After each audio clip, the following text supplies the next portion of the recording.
The first thing Jace Moran noticed about the stranger was that she lied badly. She came in before dawn with engine soot on her cheek, a split lip, and the kind of posture people carried when they had spent their lives being obeyed.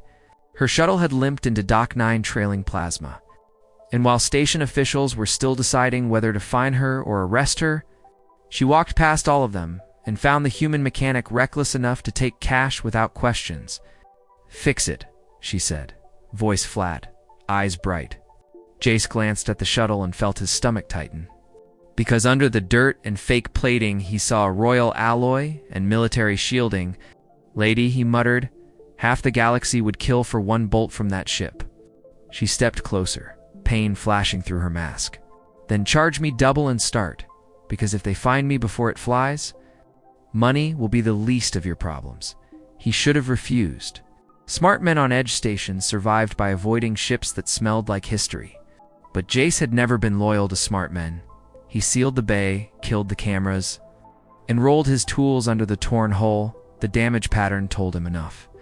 Precision pursuit, fire, emergency atmospheric entry. Someone important had run for her life. He asked her name. She said Mira, too fast to clean. Which convinced him it was false. Then under scorched plating, he found the crest. A silver sun split by 3 stars. House Vael. Oldest royal line in 3 sectors. Jace stared at it. Then at the woman watching him from the shadows, and knew 2 things at once. First, she was no pilot named Mira. Second, by the look in her eyes.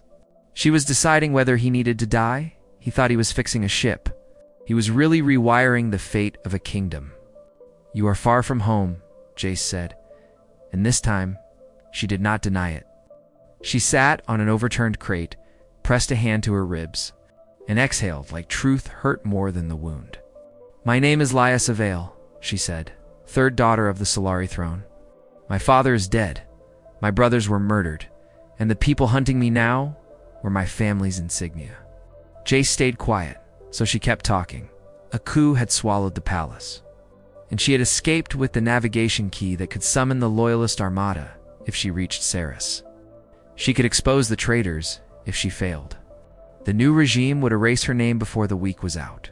Jace listened, then asked one question. "How long until they get here?" Lyessa looked toward the sealed bay doors.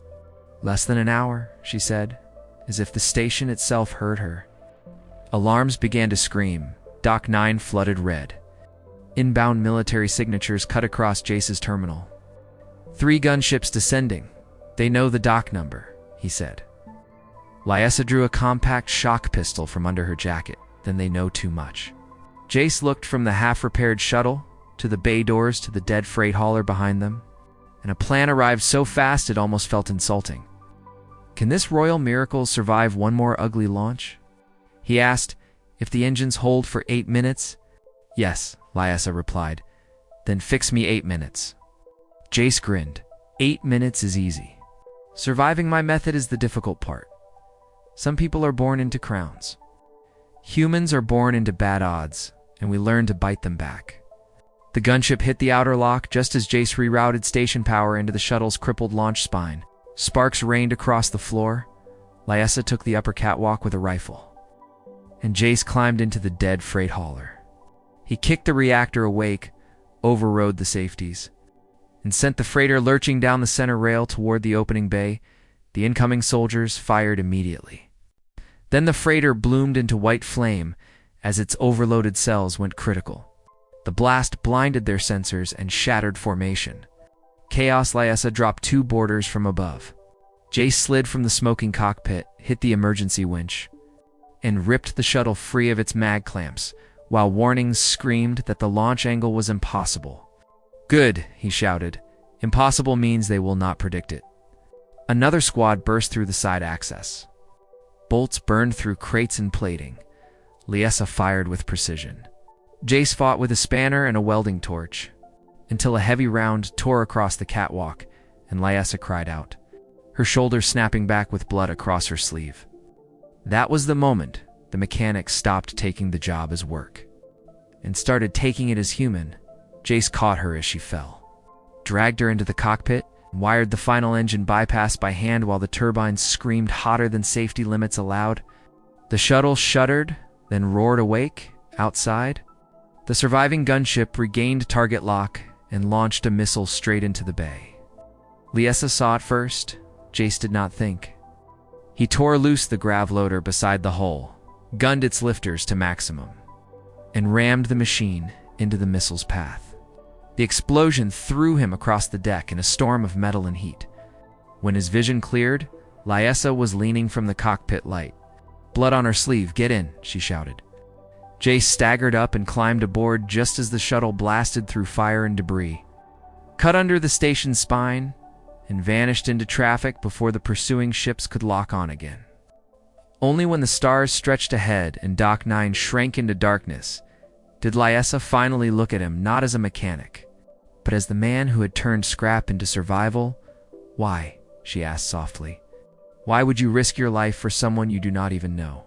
Jace leaned back against the bulkhead, tasting blood, and gave her the most human answer in the galaxy. "Because where I come from, Your Highness. If something broken still has a chance to run, we fix it. And if someone powerful thinks they can crush the helpless without consequences, we remind them why that is a bad idea." Lyessa stared at him, then smiled for the first time since entering his bay, and in that moment she understood what the traders had failed to calculate. Fleets mattered, bloodlines mattered, crowns mattered.